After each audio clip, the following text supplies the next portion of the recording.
Arsenal are back on track after securing a place in the Carabao Cup quarter-finals, in a game where Ethan Nwaneri is thriving. Today we'll break down the victory and all of what we learned. We'll also get a very important fitness update on Martin Odegaard, break down all the controversy around Mikel Arteta, and reveal the details behind the potential move for Viktor Gyokeres. Yo, what is going on, guys? My name is Baz14. Welcome back to your boys channel, and we're in the Carabao Cup quarter-finals. There's things you love to see, and we've got so much to break down. So as per, smash a like on the video if you enjoy, and subscribe to the channel if you are new. Help your boy on his road to 300,000 subscribers. But starting off with what we learnt from Preston 0, Arsenal 3.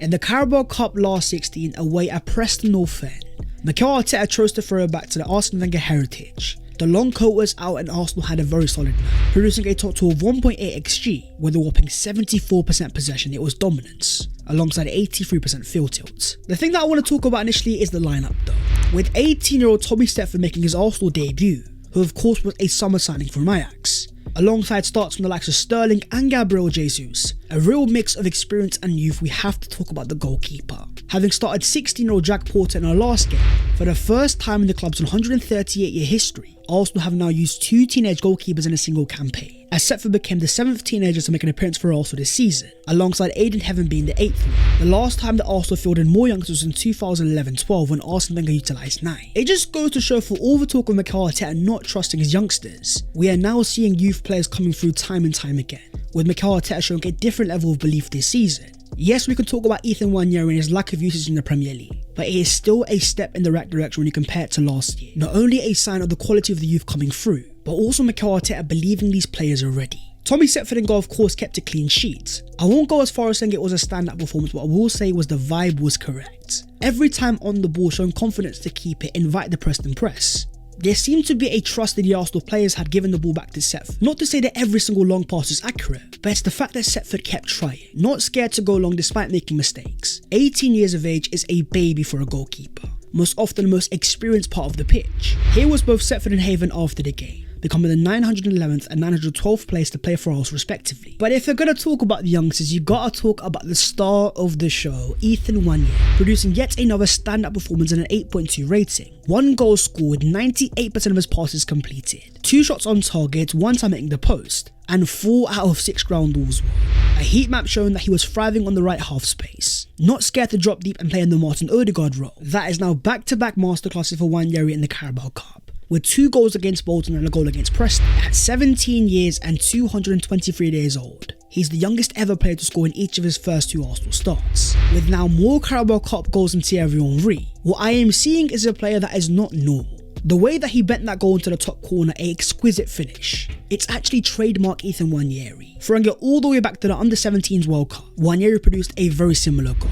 As Mikel Arteta says after the game, he did it yesterday in training, so we are getting used to that. We need to make sure we put brick by brick, but we have some player there. When I say that Nwaneri isn't normal, it's the fact that he has so much trust at 17 years of age. Every time the Arsenal players have the ball, they're not scared to give it to him. And this is even going back to his first ever Arsenal appearance at 15 years of age. Fast track through the academy, becoming the youngest ever player in Arsenal history. Even Mikel Arteta says his teammates want to give him the ball every time, and that's a great sign. With all the recent talk about Lamine Yamal, a 17-year-old that won the Euros for Spain and thrived for Barcelona, I genuinely believe that Nwaneri has a similar level of ability. Technically so secure, fantastic off the ball in terms of work rate, elite ball striking that we saw tonight, coming through as a number 8 in an Arsenal side that's full of so many top players. It's talent that I have not seen come through the Arsenal academy in a very long time. In Nwaneri, I don't see a youngster who's just 17. I see already a potential first teamer. The only thing for me that he needs now is consistent opportunities. The Carabao Cup is amazing, but in those competitive Premier League matches, whenever Nwaneri has come on, you've seen the Arsenal attack get better instantly. That is because he's our most similar profile to Martin Odegaard, a natural link player in that final third. We've also got to talk about a standout performance from Raheem Sterling, a 7.6 rating, playing his first ever full 90 for Arsenal, with 3 shots on target, 6 out of 7 dribbles,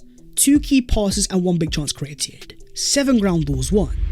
He created the most chances of any Arsenal player with the most shots on target, completed the most take-ons and won the most duels, as well as the most touches in the opposition box. Yes, it's just Preston, but the confidence was there to be seen. Not only was Sterling very unlucky not to score a goal, but that level of ball carrying, 6 out of 7 dribbles, is something that the Arsenal squad needs. With all the talk of his Premier League appearances, the criticism is coming straight away. What I see in Sterling is still potentially a very useful player, especially as we progress into the season. That versatile ability to play on the left and right hand side. But it was also a stand-up performance from Gabriel Jesus and an 8.2 rating. 1 goal, 1 assist and 2 successful dribbles. Scoring his 20th Arsenal goal, it is taking a long time coming, as Gabriel Jesus scored his first Arsenal goal in 25 games. Dating all the way back to last January, this was a fantastic game for his confidence. A real poacher's goal and a real threatening performance overall. Sterling and Jesus have already been written off by a lot of Arsenal fans this season. But for me, it's way too soon, and these players have shown it for Man City, that when it comes to the real tough parts of the year, these guys can turn up, score important goals and play a pivotal contribution. Jakub Kiwior was also thriving with an 8.3 rating, with 2 assists from centre-back alongside 1 clearance, 2 block shots and 2 interceptions. A stand-up performance on the ball with 71 passes and 2 key passes. I mean, the assist for Kai Havertz was Kevin De Bruyne-esque, what a cross that was. And it just goes to show that when you play Kiwior in his natural area of the pitch, a central centre-back in the build-up phase allowed to utilise his passing. He's not William Saliba, he's not Gabriel Magalhaes, but he's still a useful player.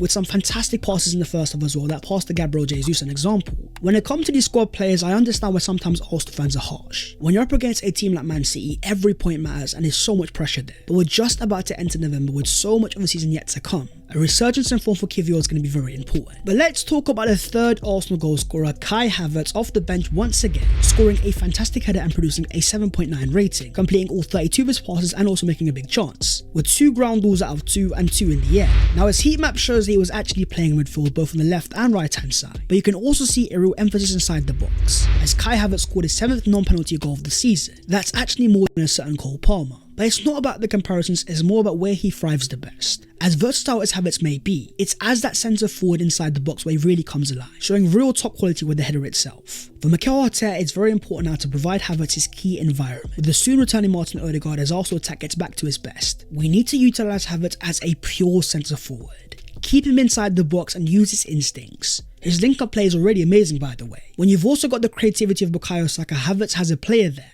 But as Arsenal qualified for the quarterfinals of the Carabao Cup, it was also a day when Nando's FC knocked out Man City at home, with a 2-1 victory. In terms of the next round, Arsenal have drawn Crystal Palace at the Emirates Stadium, in a quarter-final game that we played either on December the 17th or 18th. We've also got ties of Tottenham against Man United, Newcastle against Brentford, and Liverpool against Southampton. With Man City out, Arsenal have become one of the key favourites.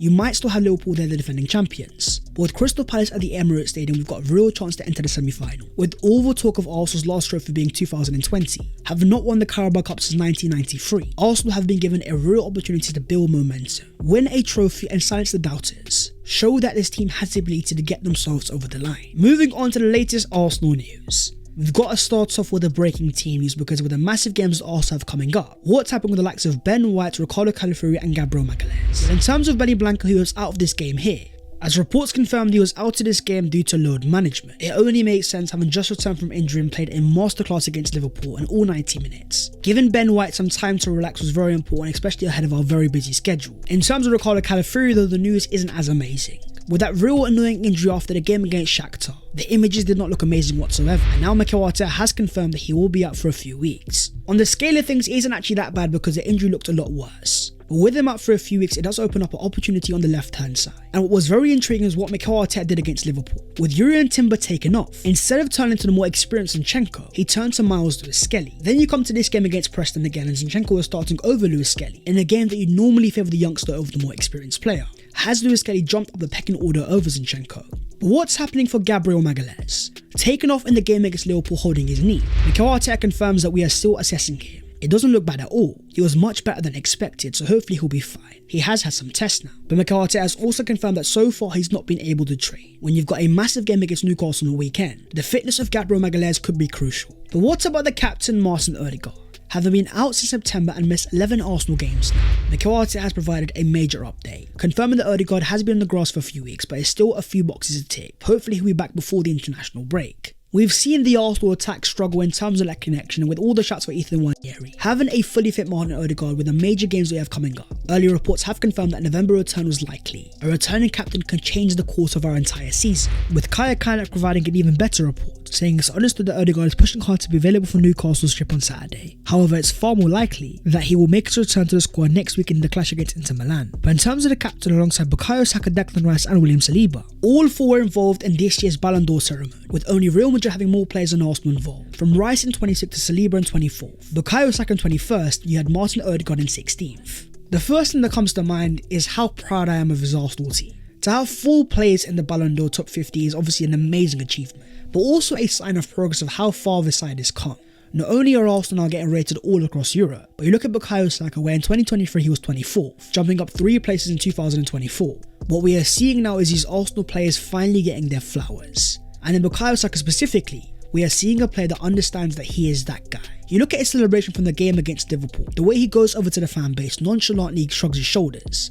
It was very much Thierry Henry-esque, while also being a sign that he understands that he is him. Becoming the Arsenal captain has taken him to a brand new level. Involved in 9 Arsenal games this season, assisting or scoring either the openers, equalisers and winners, with a tremendous record against the Big Six. 6 goals and assists against Spurs, 5 against United, 5 against Chelsea, now 4 against Liverpool and 3 against Man City. The goal has to be next year to aim towards getting even higher. Get inside that top 20, maybe even top 10. A Premier League title will go a long way in helping that. But if we're going to talk about the Ballon d'Or, we're going to have to talk around the controversy around the winner. Rodri of Man City, of course, getting it over Vinicius Jr., a decision questioned by most of football, with even Arsenal centre-back Gabriel Magalhaes posting a photo of Vinicius with the caption "best in the world," with even Eduardo Camavinga saying "football politics. My brother, you are the best player in the world and no award can say otherwise." Legend of football Frank Ribery putting laughing emojis next to the Ballon d'Or. Despite Rodri having a fantastic season, do you believe he deserved the Ballon d'Or over Vinicius Jr.? Bringing it back to Arsenal and specifically Mikel Arteta, let's talk about his tactics though. After a 2-2 draw against Liverpool, here was former Liverpool legend Jamie Carragher, with a quote claiming that Mikel Arteta is slowly morphing into a Jose Mourinho type of manager, arguing that Arsenal are more defensive and less like Pep Guardiola. When asked if Jose was an inspiration, Mikel Arteta said, "For sure. I've known him since I was 15 years old. He coached me at Barcelona. He's won lots of titles and he's someone to admire." Getting compared to an all-time great manager is nothing bad, by the way, but I also think the narrative is a bit lazy. You think about the game against Liverpool and the fact that Arsenal created 0.05 XG from the 43rd to the 81st minutes. Yes, we were more defensive, but think about the back four that we had. Thomas Partey at right back, Miles Skelly left back, Kivior and Ben White as centre backs, in a game that was a must not lose for Arsenal. Playing a high line going for it could have been suicide. But also in that same time, Liverpool only created a 0.26 XG from the 43rd to the 80th minute against a makeshift Arsenal back four.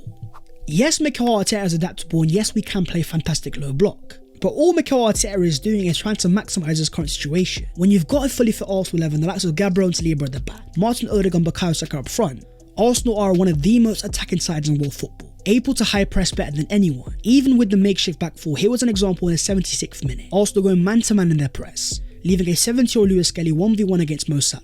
You then think about the fact that Arsenal have not lost a Big Six game in 550 days. 4 games undefeated against the best team in the world in Man City. Can you really question the pragmatic approach? Is being able to be defensive at times a bad thing when you're also able to be attacking at the right time? Yes, at times Arsenal fans ask for more adventure, but ultimately what fans care about the most is the results. In the top 6 games you can't question Mikel Arteta, because Arsenal have been getting the results consistently. But talking about managers, let's talk about the situation at Manchester United, with the official sacking of Erik ten Hag.